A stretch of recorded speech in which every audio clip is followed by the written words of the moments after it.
I, 36, female, met my ex-fiancé, 34, male, around 10 years ago on a trip to LA.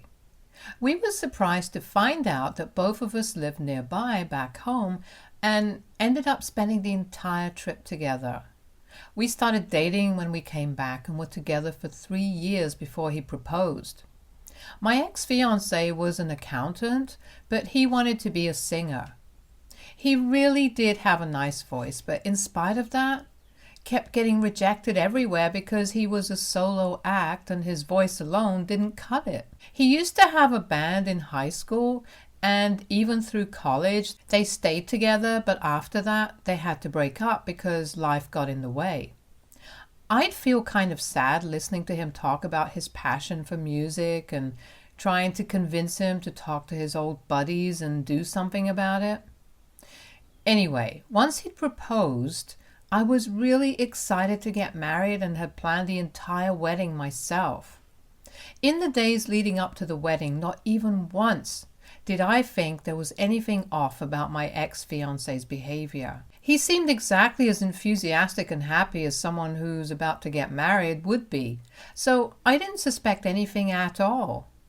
But then, on the day of the wedding, my fiancé left me standing at the altar. In the middle of my vows, he excused himself since he said he was feeling dizzy, and I assumed it must have been because of nerves, and suggested that he go wash his face. I waited for several minutes, but he didn't return. After around 15 minutes of just standing around and waiting, I accepted that he was probably not going to come back, and I wasn't getting married that day. I told my bridesmaids to take care of the guests and left to check out his room. The only thing I found there, unfortunately, was a letter addressed to me, which explained that he had contacted his old band buddies around a month ago, and they'd all decided to finally get back together. So he was moving back to his hometown, and while he wanted to tell me about it for some time, but never found the courage to do so. He had no other option but to run away, since otherwise it'd be too late to chase after his dreams, and he just had to do it. He apologized for abandoning me in the middle of the ceremony, but hoped that I'd understand. After reading that letter, I was shattered and spent the next few days crying myself to sleep every day. I couldn't believe that he'd not even considered me worthy of a breakup in person and had just humiliated me in front of all my friends and family. Not even his groomsman or his best man, his brother, responded to my calls and texts after he left me at the wedding. I guess he explained the situation to them afterward and told them not to talk to me so that I wouldn't be able to contact him or find him again. 1 week later, I decided to forget about him entirely and move on with my life instead of sitting around all depressed. It was difficult, but I knew that I couldn't stay hung up on him forever and had to live a life for myself as well, just as he was. He hadn't bothered to think about me or my feelings before doing what he had to do, so why should I? I'd sworn to myself, though, that I'd stay away from men and dating forever after that. The hurt and humiliation were beyond compare, and I just couldn't deal with that sort of heartbreak ever again. But as fate would have it, 2 years after my ex-fiancé left me, I met my husband. I met him through a friend, and while he was instantly smitten with me, his words, not mine, I was skeptical and refused to go on a date with him for at least 3 months. He's such a wonderful and fun person that eventually he wore me down and I agreed to go out with him, which turned out to be the best decision of my life. We dated for a year, and even though I'd never even considered getting married after what had happened the first time around, I didn't have to think twice when he asked me to marry him and said yes almost instantly. It didn't feel rushed or wrong at all, and I was really happy that I decided to give love another chance. Now I've been married for 4 years and have a 3-year-old daughter as well. I'm glad that my ex-fiancé left me 7 years back, because if he hadn't, then I might have never met my amazing husband and had the life I have now. 2 weeks ago, My ex-fiancé tracked me down on Facebook somehow and asked me to meet him. I was shocked that he'd even had the audacity to reach out to me after what he'd done, and blocked him instantly. But he made several other accounts and just kept texting me, apologizing for what he'd done and saying that he wanted to meet me desperately. I hadn't heard from him or about him even once in the past 7 years, and I intended on keeping it that way, but he just wouldn't take the hint and kept messaging me.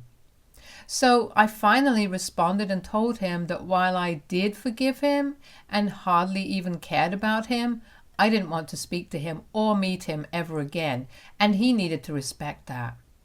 And that was another mistake, since after I responded, he doubled down on his insistence and said that I absolutely must meet him for the sake of closure. He even said that he was aware of the fact that I was married and had a child, but he still thought that I should meet him at least one time since we had such a long history. I was so pissed off that despite knowing that I had a husband and daughter now, he was still texting me continuously. The last straw was when he sent me a message saying that he wasn't going to take no for an answer and that I owed this to him because we'd been together for so long in the past. That really rubbed me the wrong way, and I decided that I'd had enough.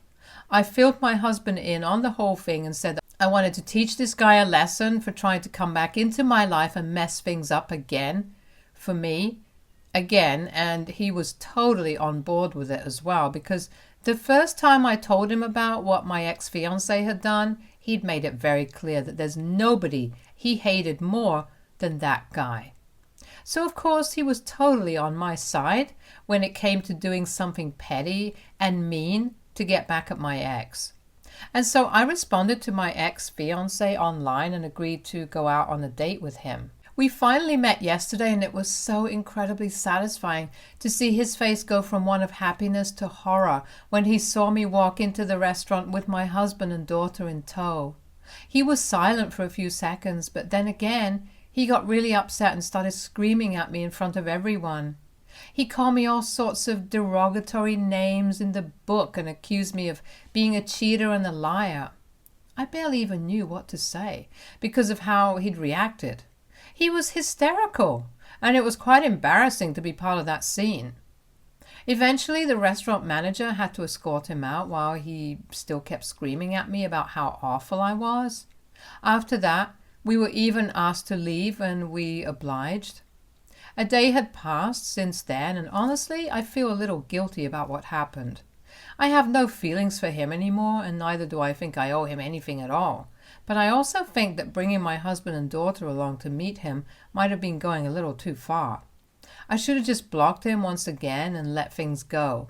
But I just had to take revenge on him. I feel really petty, and after discussing it with my husband, both of us think that what we did might not have been the best decision.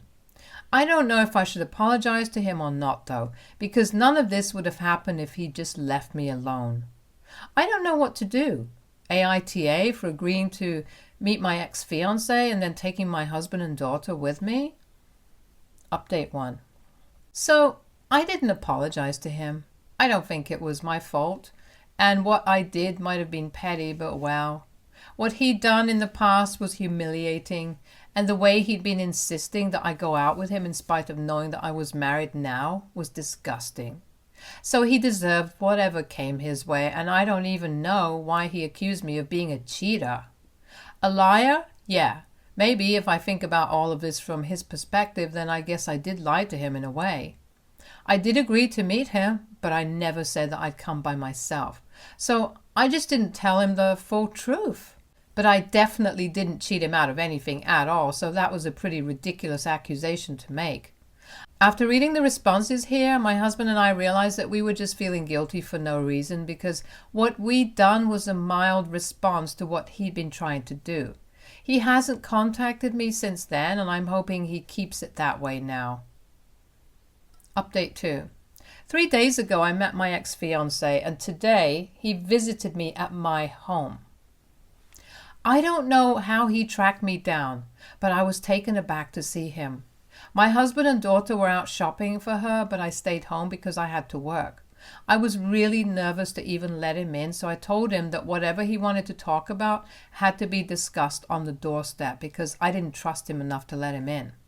He seemed ashamed of himself but agreed to remain outside. He started off by apologizing to me for trying to get with me despite knowing that I was married and had a daughter, and said that he totally deserved what I had done. He also apologized for abandoning me at the altar all those years ago and said that he just hoped to reconnect since he still wanted me back and hadn't been able to forget me and move on yet. He confessed that he'd still thought he could win me back, but when he saw me with my husband and daughter, he realized that he'd lost his chance and was here to just apologize, nothing else. I didn't say much since I was just really confused about what to say to him at this point.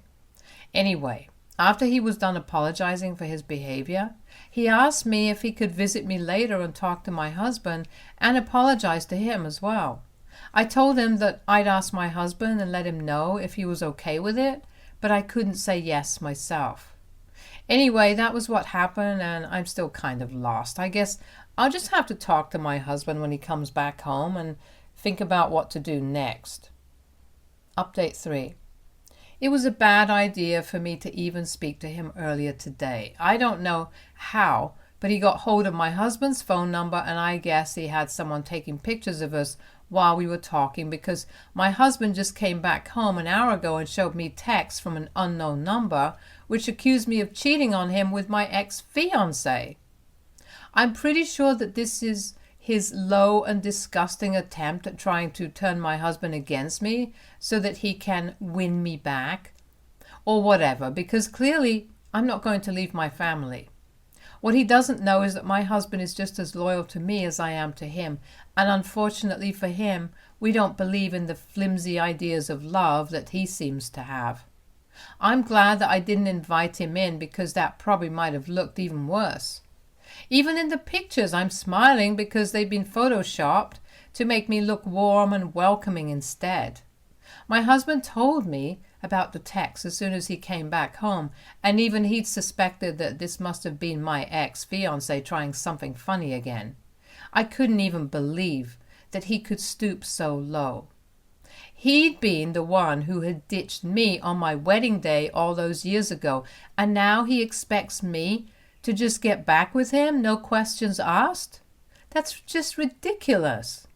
Anyway, my husband and I talked about it, and I even told him that he'd asked to meet him afterwards so that he could apologize to him, and now I know that all of that was fake, just so that he could drag out this conversation with me and his creep friend could get more photographs of me. My husband also reminded me that not only was this a cruel trick to play to turn him against me, but it was also an invasion of my privacy. And I had genuinely forgotten about that bit until my husband reminded me. It was honestly disgusting and creepy the way he'd turned into a total stalker now. So we decided that this must end because he's acting like a total stalker. I don't even know how he found where I live or how he got my husband's phone number because honestly, up until right now, I hadn't bothered to find out anything about him. He was a really old and irrelevant part of my life, and I'd practically erased him from my memories after I got married. But I guess now I'll have to do some digging and find out more about him. I feel unsafe in my own house right now. But thankfully, my husband's presence made me feel a lot better. I want to go to the cops, but I don't even know if that's the right move since I don't know anything about my ex anymore. Update 4. Well, I did a little digging and I think it's safe to say that my ex is not the powerful or influential public figure I'd thought he was, which had scared me into staying quiet and not reporting him to the cops. Turns out that after he ditched me at the altar and run off with his friends to form a band, he hadn't found the kind of success he'd hoped for. He and his bandmates were mediocre at best, but still, I guess where he came from, they were considered good and had a very niche following. He'd probably enlisted his friends' help in tracking me down, and it must have been easy for him because one of them used to work in cybersecurity. It was scary for me to think that they'd use their experience for something so pointless and be completely okay with it as well, but I guess that's how they are. Unethical losers. But now that I know he has a niche following and isn't immune to the law like I'd thought he was, my first thought was to go to the cops, but my husband had a better idea. He believes that since they have no shame in trying to trick us into turning on one another, then we should probably have a bit of fun with them as well and expose their disgusting and creepy behavior to their fans back home. That'll definitely teach them a lesson, and I'm totally on board with it as well. It took us a while to think of something, but we did come up with a plan. Again, it's petty and mean, like the last time, but truth be told, he deserves it. He's been harassing me and my husband, and if anything, this definitely will put an end to his desperation. If he truly ever had loved me in the past, then he would have respected my decision to move on, but he's clearly unable to do that, so I guess I need to make it even more crystal clear to him. Update 5. 3 days since the last update, and I'm so happy to tell you guys that my plan worked. 2 days back, I invited my ex over for dinner at my house and made it seem like my husband and I had gotten into a huge fight. He probably thought that the texts he'd sent had succeeded in making him think that I cheated on him, and he was fully convinced that this was his chance to get me back. Little did he know that my husband and I were working together and were about to let all his friends and family and fans know what a creepy little loser he was. My husband and I had placed multiple cameras around the living room and started live streaming our entire interaction on his band's Facebook page the second he stepped into the house. It took a lot of work to make this plan work, honestly, and I don't think we could have done it without my brother's help. He's a computer genius and can hack into almost anything, so a Facebook page wasn't a huge challenge for him anyway.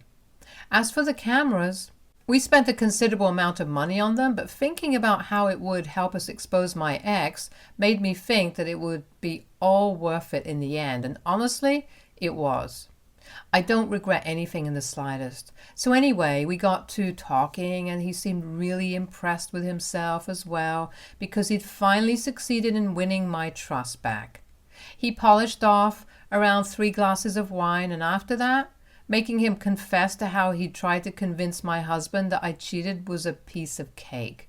He started boasting about how my idiotic husband didn't even question the pictures and believed that I'd gotten back together with my ex, and told me about how his bandmates had been helping him all along as well.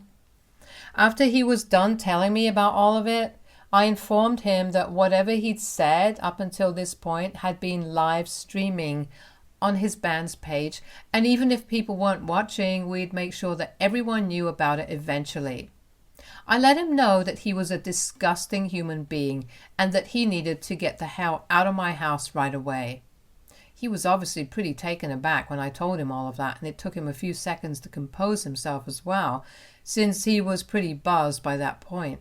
But as soon as he realized what I was saying, he decided to launch himself at me, probably in an attempt to hurt me, but my husband intervened and thankfully I came out unscathed.